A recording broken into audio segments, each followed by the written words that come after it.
in a very nice airplane, but it's rocky.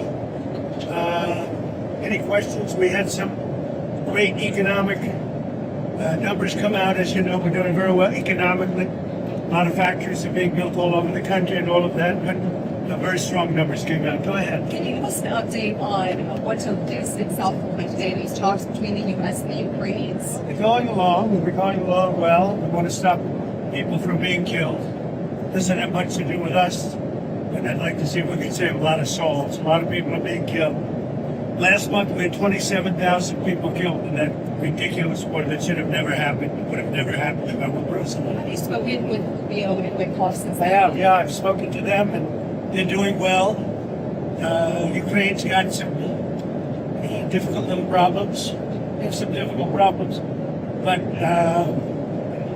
I think Russia would like to see it end, and I think I know Ukraine would like to see it end. You just said that Ukraine has a little bit of problems. We have a corruption situation going on, which is not helpful. And is that impeding the peace talks? I said it was going on for 3 years, right? And I say 3 years I said it, so I was way ahead of schedule.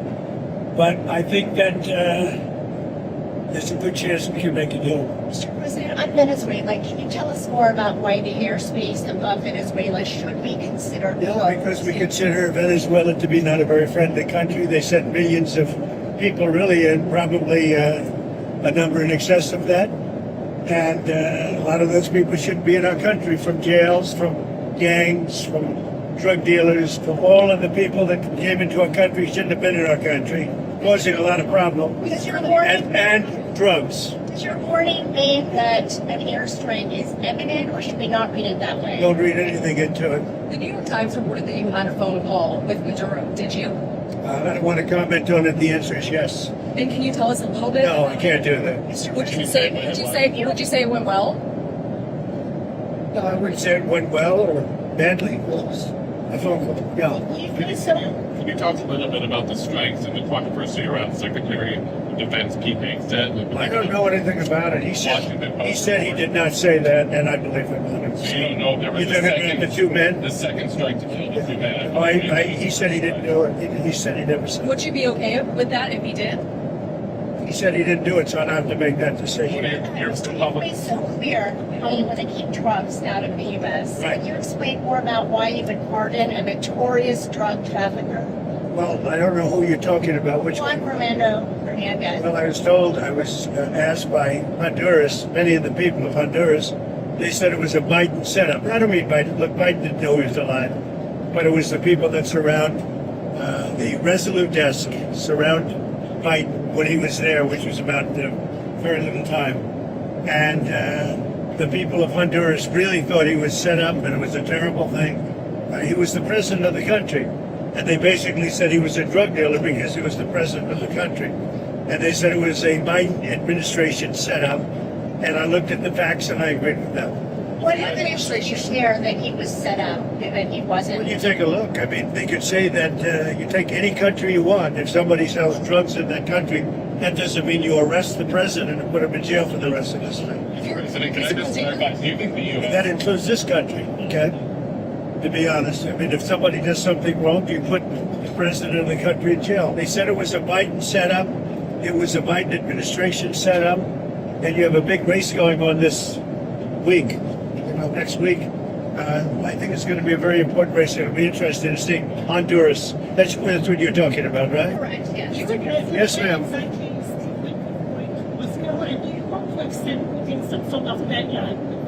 Well, what is the second part of your question? No,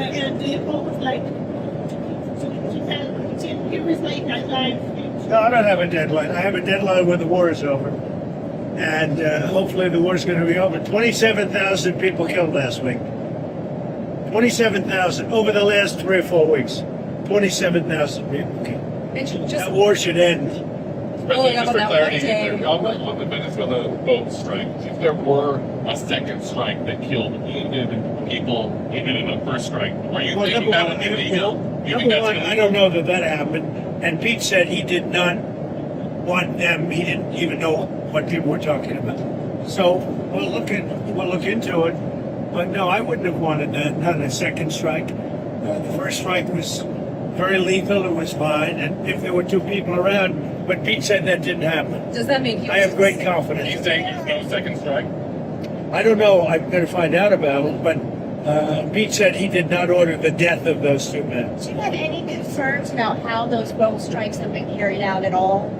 Very little, because you can see the boats, you can see the drugs in the boats, and each boat is responsible for killing 25,000 Americans. So, and they're doing an amazing job. And you know, we're getting, you just look at the numbers, the amount of drugs coming into our country by sea is infinitesimal compared to what it was just a few months ago. On immigration, And each boat, think of this, each boat on average is responsible for the death of 25,000 Americans.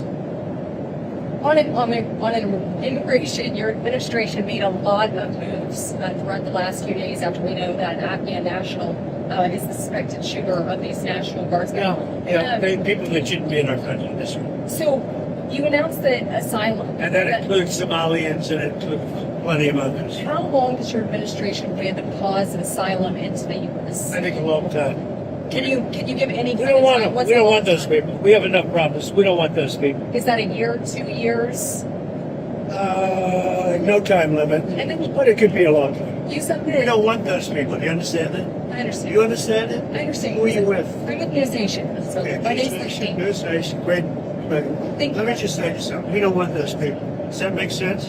You know why we don't want them? Because many of them are no good and they shouldn't be in our country. And who are those people? The people from different countries that are not friendly to us and countries that are out of control themselves. Countries like Somalia that have virtually no government, no military, no police. All they do is go around killing each other. Then they come into our country and tell us how to run our country. We don't want them. You talking You got to talk up. She said how many countries? Is there a list?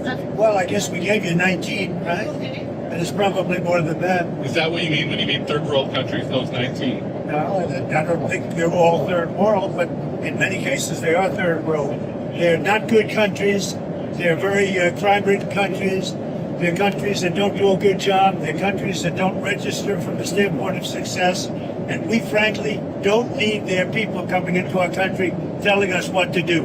And you're talking about I'm talking about denaturalization. like Somalia, where you have a congressman goes around telling everybody about our Constitution, and yet she supposedly came into our country by marrying her brother.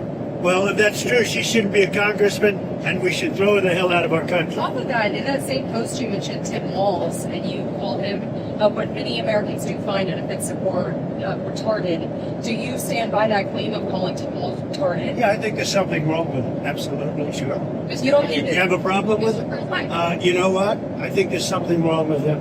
Anybody that would do what he did, anybody that would allow those people into a state and pay billions of dollars out to Somalia. We give billions of dollars to Somalia. It's not even a country because it doesn't function like a country. It's got a name, but it doesn't function like a country. When you talk- Yeah, there's something wrong with Walls. Mr. President, you said that you might denaturalize some American citizens. Can you talk You about mean people that are in here that shouldn't be here? that became Americans? Are you trying Well, to we'll see. I mean, yeah, if we have criminals that came into our country and they were naturalized maybe through a Biden or somebody that didn't know what they were doing. If I have the power to do it, I'm not sure that I do, but if I do, I would denaturalize absolutely. What do you mean by Dan, do you have a question? Yeah. What do you mean by reverse migration? It means get people out that are in our country, get them out of here. I want to get them out. We got a lot of people in our country that shouldn't be here, and they came in through Biden, and he was the worst president in the history of our country. But the single biggest thing he did was allow millions of people into our country that shouldn't be here. Drug dealers, prisons were opened up and allowed to come into our country. You take a look at the people that were allowed to come into our country. We're paying a big price for it, and we will for years to come, including the recent killer of two wonderful National Guards people. And I'll tell you what, that animal should not have been allowed to come into our country. Thank you very much, everybody. Thank you. Have you spoken with Andrew Wolf's family, and can you give us an update on I have spoken to both families. Well, I mean, I can give you an update. They're devastated. Does that make sense to Of you? course. They're devastated. Can you give us an update on Andrew Wolf's situation? Well, as you know, the one is no longer with us. And Andrew is fighting for his life. And his parents are unbelievably great people, highly religious people. And they're praying, and they want everybody to pray for Andrew. And he has a chance to make it. But he is, his mother and father, they were so unbelievable. They were so positive. From West Virginia, great state. I spoke with Sarah's parents too, and the only thing I can say, they were devastated. Do you plan They to can't even believe it. It happened. It's absolutely devastating, of course, to lose your children. Do you plan to bring the Beckstroms to the White House? Do you Yeah, I do. I've already suggested it. I said, when you're ready, 'cause that's a tough thing, come to the White House, we're going to honor Sarah. And likewise with Andrew, recover or not, we're going to honor. I do have one more question about Minkoff, because you mentioned, and this was asked previously, can you tell us what day Minkoff is going to meet with Putin? And then on that, is that meeting, Sometime next week. okay, you don't have it, is it early next week, late next week? Okay. Sometime next week. And can you, President, on healthcare, because it's so important to some Yeah. areas. You know, one of the reasons that healthcare can work is because of what I just did with favored nations. You're going to have drug prices coming down 500, 600, 700% because of me. You wanted In to other words, we're going to have the lowest drug prices, tied for the lowest drug prices anywhere in the world. It's called favored nations, and you don't talk about it. It's probably the biggest thing to happen in medicine in the last 100 years, and it can have a huge impact, positive impact on pricing for healthcare. Are you getting closer on the Fed decision on releasing a new Fed chair? Are you getting closer on that right now? I know who I'm going to pick. Yeah. tell me, Kevin Hassan. I'm telling you, we'll be announcing it. Thank you very much, everybody. thank you, Mr. President. This is a rocky flight. We're going to get out of here before something happens. They asked about my MRI. MRIs are very. Governor Walz asked you to release the MRI records. Will you tell us what it was Governor for? Walz, you mean the incompetent Governor Walz? So if they want to release it, it's okay with me to release it. It's perfect. What was the What were they It's like my phone call where I got impeached. It's absolutely perfect. So if you want to hear about it, or if you want to release it, you want to have it released. Yes, News Nation, failing News Nation. Oh, so it's not fair. News Nation is doing lousy, by the way. But if you want to have it released, I'll release it. Please, can you tell us what they were looking at? For what, releasing?